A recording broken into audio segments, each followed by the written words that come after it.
A sus órdenes, buenos días. Agradecido de su presencia. Adelante, Leti. Hola, senador. Son dos preguntas, básicamente. Una que tiene que ver con la ley de transparencia.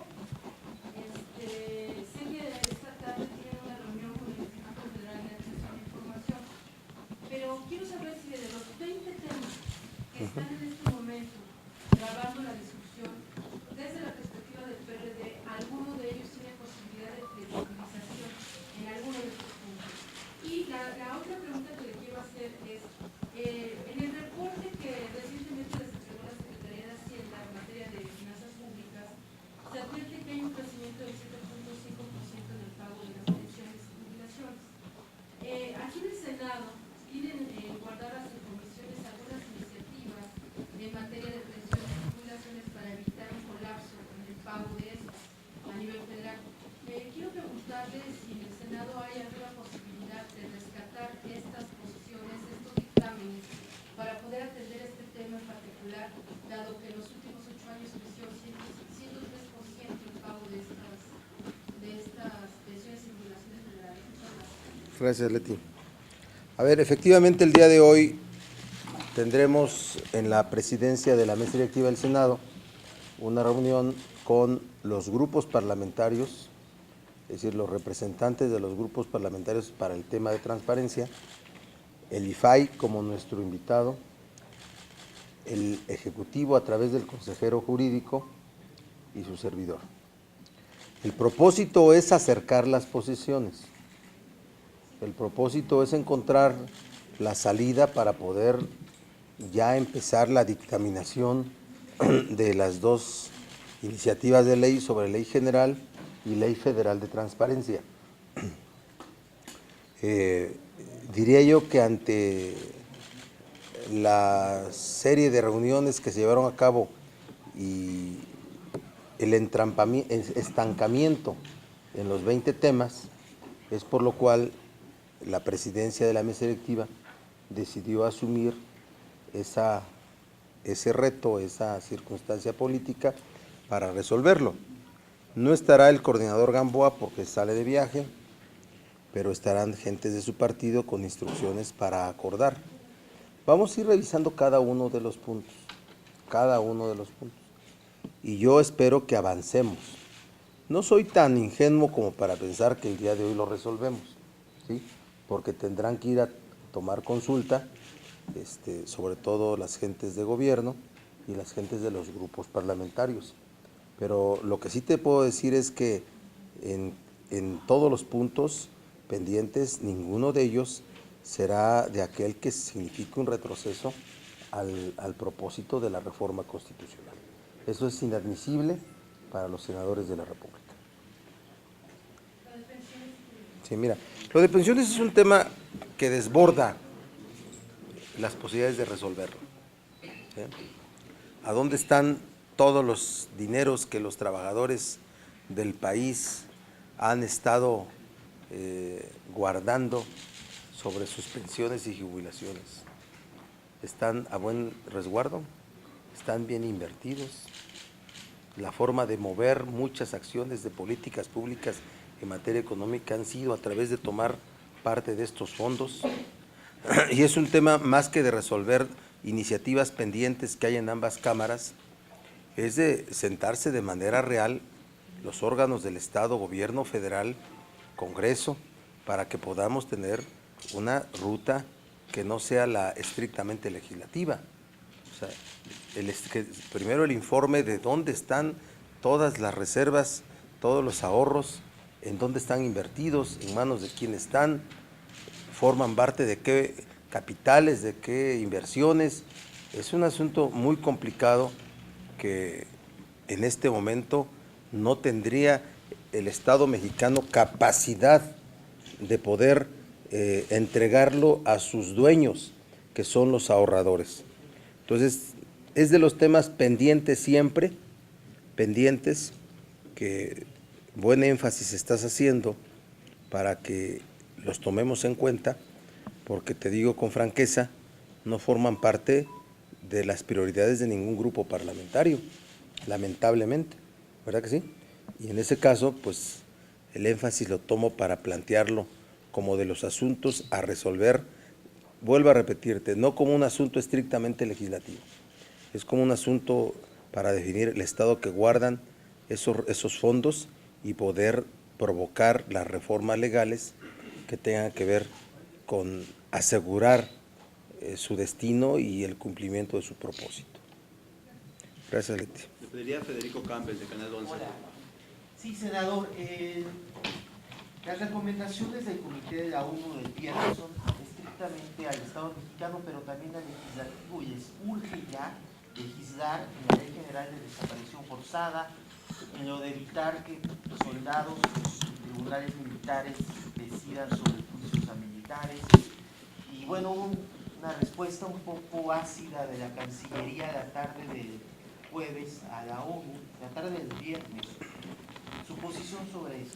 Sí, nosotros somos parte de organismos multilaterales como la ONU y todo el conjunto de organismos que determinan en diferentes áreas, y en el caso de los temas de derechos humanos, no tenemos como Estado más que atender esas recomendaciones. Esa es mi opinión, ¿sí? No, ningún gobierno debe de verse agredido por una recomendación que tenga que ver con estos temas. No es una buena reacción ante el mundo que el gobierno entre en controversia con organismos internacionales sobre temas tan sensibles como son los temas de derechos humanos, desaparición forzada, trata de personas, combate al terrorismo, al crimen organizado. Hay realidades que resolver en nuestro país y en muchos países del mundo, sí las hay, ¿sí? Pero hay que enfrentarlas con una opinión favorable de parte de los órganos internacionales. Ya tenemos reformas al Código Penal relacionadas con desaparición forzada y hoy la recomendación es tener una ley especial para ello. Pues vamos atendiéndola, o sea, yo no veo por qué no debe el Congreso mexicano legislar en esta materia. Después, el tema de los fueros militares y la forma como tienen que ser juzgados los militares cuando los afectados son civiles, también ya hemos legislado recientemente sobre eso.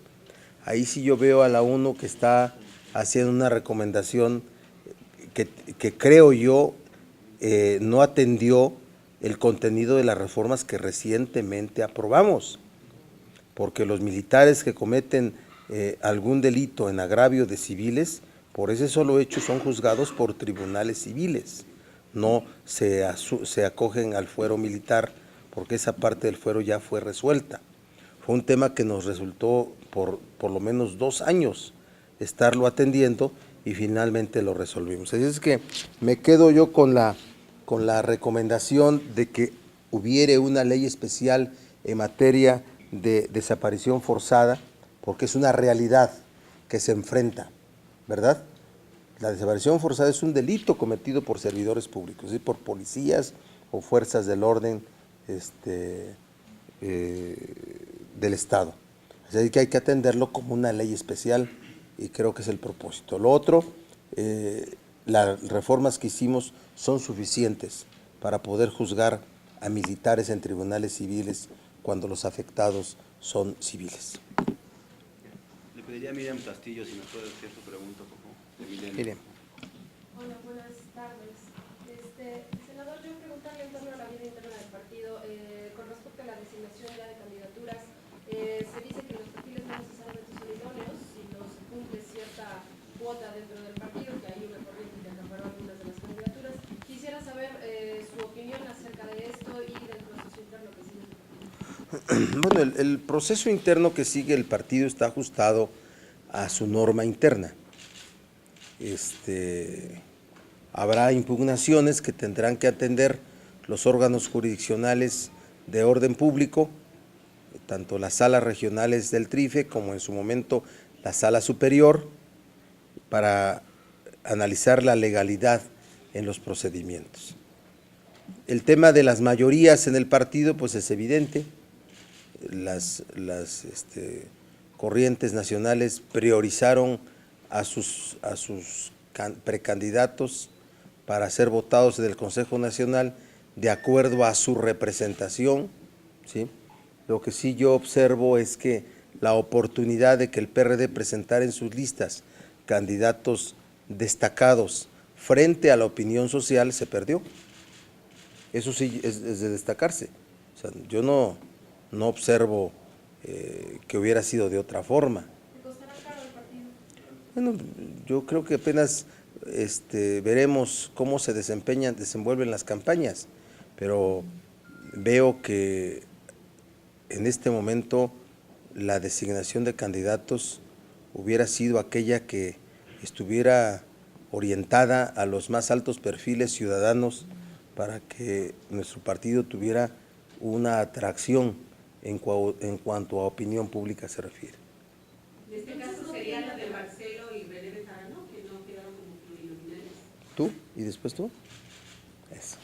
Miren, lo de Marcelo y René Bejarano, bueno, Marcelo formó parte o forma parte de una corriente. Él quiso ser candidato en la circunscripción 4. Tenía solo tres votos, 3 consejeros, la corriente política de él en esa circunscripción. Pero Marcelo debe ser visto no como un, diría yo, integrante del PRD de manera, o sea, no debe ser visto, debe ser visto de otra forma. Él es un personaje político, sin duda que lo es, ¿sí? Pudo haber sido tratado, el tratamiento a su aspiración pudo haber sido diferente, pero el hecho de que no haya sido incluido habla de que la definición fue a través de la aritmética, no de la valoración política.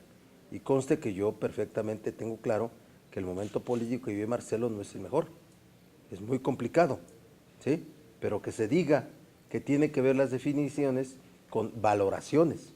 O sea, no me pronuncio porque Marcelo hubiera sido integrante de la lista, me pronuncio porque ha sido parte de una valoración, y a partir de esa valoración decir que no es posible, pero que no los resultados de las listas solamente sean producto de la representación proporcional. Lo de René, bueno, René es un líder orgánico del partido, que también los números no le ayudaron para tener el espacio que hubiera deseado.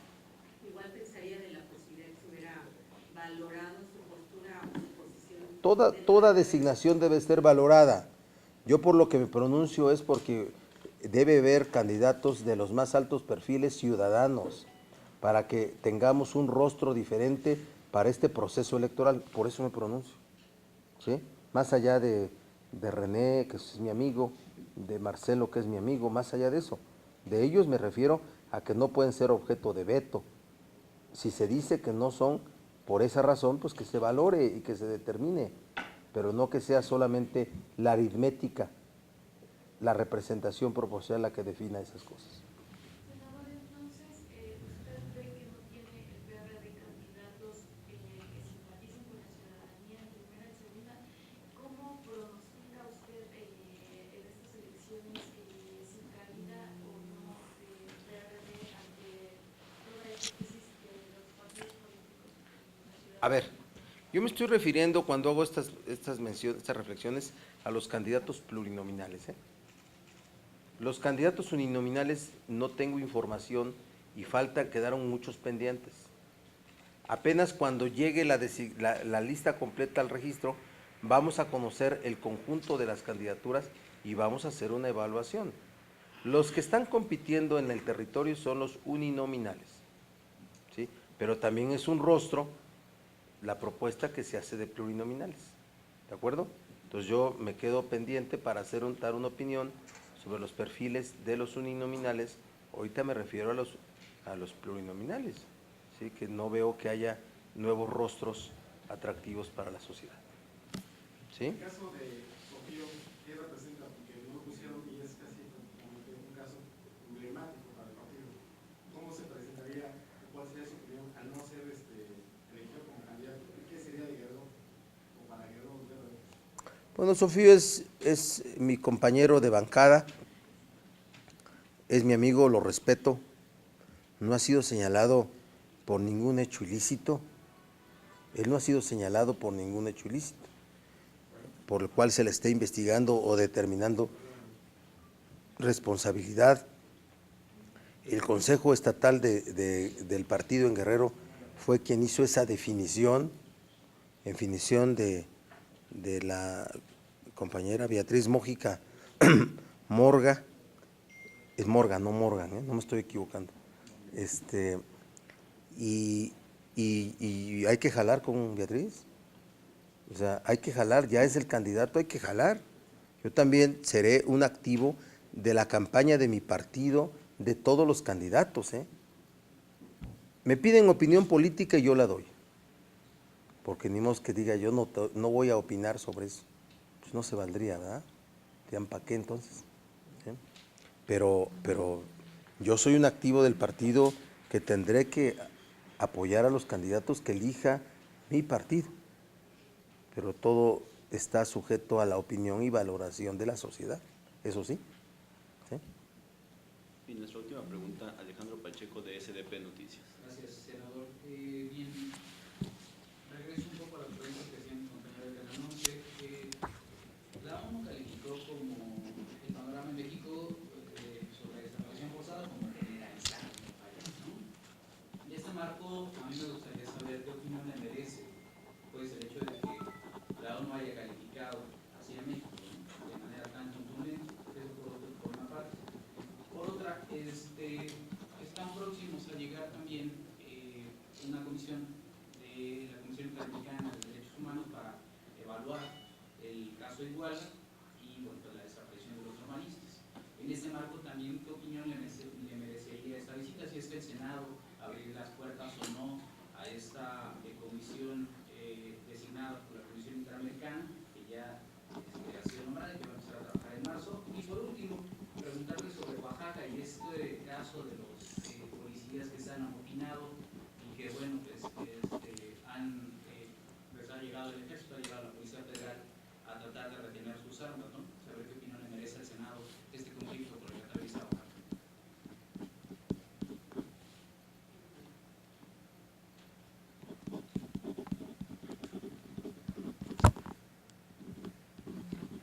A ver,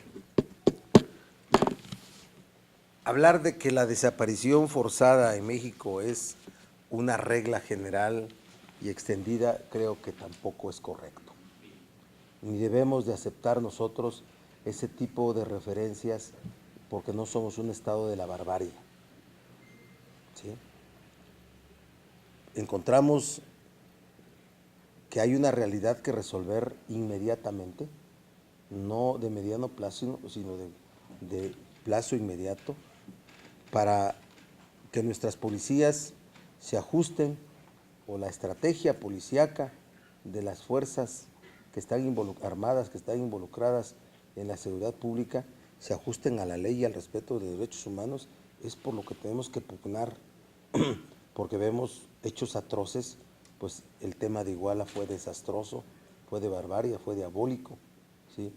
El accionar hasta del ejército mexicano en el caso de Tlatlaya y muchos otros casos, pero eso no del rango que en México la desaparición forzada sea una regla o un comportamiento general de todas las fuerzas del orden en México. Ahí sí yo estoy cierto que hay que atender las recomendaciones, me he pronunciado porque haya una ley especial para desaparición forzada, pero tampoco voy a admitir esa opinión aunque provenga de la ONU, ¿sí? Después, Comisión Interamericana, se debe de abrir el expediente de investigación de Iguala y Ayotzinapa a todo aquel que quiera consultarlo. A la Comisión de la Comisión Interamericana de Derechos Humanos, nosotros estamos vamos a tener un evento jueves y viernes de diputados europeos que vienen con ese propósito, ¿sí? Va a llevarse a cabo el evento en el Senado de la República, jueves y viernes, lo van ustedes a cubrir. Y sé, por lo que me dice el presidente de la Comisión de Relaciones Exteriores de Europa, vienen filosos en ese tema, vienen para que se abran expedientes, para que se vea la posición del Congreso mexicano, para que se vea la posición de las autoridades en este asunto, y la mejor forma de poder tratar a, diría yo, a interesados en verificar el respeto a los derechos humanos en muchas partes del mundo es abriendo los expedientes. No sería nada recomendable que encontraran a un Estado cerrado, a un Estado barbárico, donde ya no hay reflexión ni hubiere un asunto de reconocer la realidad que hay que resolver. Así es que cuenta que desde el Senado tendrán toda la apertura necesaria, desde la información que tenemos hasta acompañarlos en las acciones que quieran desarrollar ante la Procuraduría General de la República y ante cualquier otra autoridad que tenga información al respecto. ¿Ambos dos, tanto el Parlamento como la Comisión de la Comisión? Sí, claro que sí. Y cualquier otro, ¿eh? Es un asunto que hay que resolver con esmero, con trabajo, con dedicación de todos, ¿eh? Como lo dije hoy en mi discurso de este evento. Pues, Oaxaca, pues que se haga cumplir la ley. Digo, no veo yo que Tehuacán, perdón, yo soy de Tehuacán, por eso me equivoqué, que Oaxaca merezca esta situación que se ha instalado como una situación de desgobierno. Así de simple. O sea, no puede ser un estado, cualquier estado, pero en el caso de Oaxaca, que hoy hasta los policías se amotinen. Hay que atender, hay que dialogar, hay que dialogar. O sea, también yo no estoy insinuando el uso de la fuerza contra una fuerza del orden, porque puede haber ahí hasta cosas gravísimas, lamentabilísimas. Que se dialogue, pero que se resuelva. O sea, ya no puede ser esto. O restablecemos también una vida en sociedad en el que se respete la ley, o estamos apostando a la descomposición generalizada.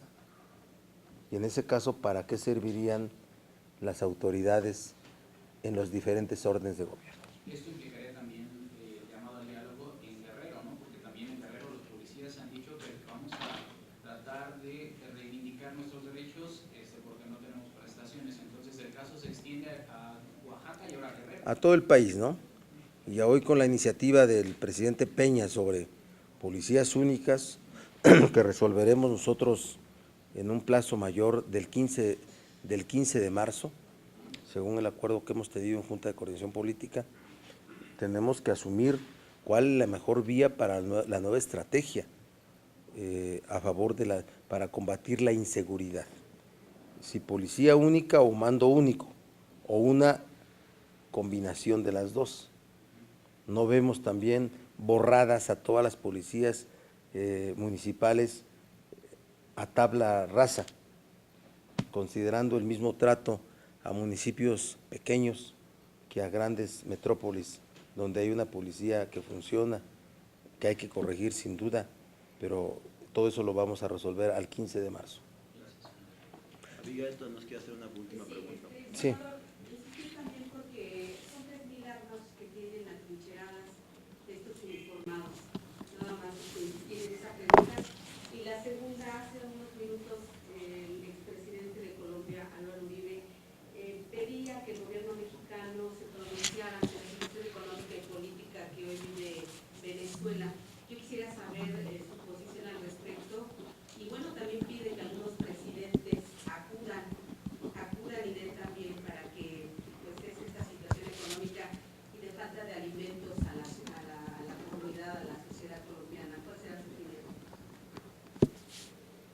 Bueno, cuando tú hablas de 3.000 armas es un verdadero arsenal, ¿verdad? Es un verdadero arsenal el que hoy tienen policías que están amotinados, guarecidos en un cuartel. Yo no veo que tenga que haber una confrontación violenta. Tiene que haber un diálogo y para ello el diálogo tiene que estar de los dos lados por el más alto nivel de mando. Si ya el mando policíaco en el estado de Oaxaca está rebasado, pues que la federación intervenga para dialogar. Que la federación intervenga para dialogar. ¿Sí? Eso es el caso de Oaxaca. El caso de Venezuela es las imágenes que se presentan al mundo de las largas colas para poder abastecer la canasta básica de productos en Venezuela, sin duda que nos preocupa, nos inquieta. Pero respecto a que hagamos un pronunciamiento, hay que reflexionarlo. Tenemos que ser cuidadosos en las opiniones que emitamos sobre estos asuntos de otros países hermanos. Presidente, Gracias. sería todo. Muchas gracias. Gracias.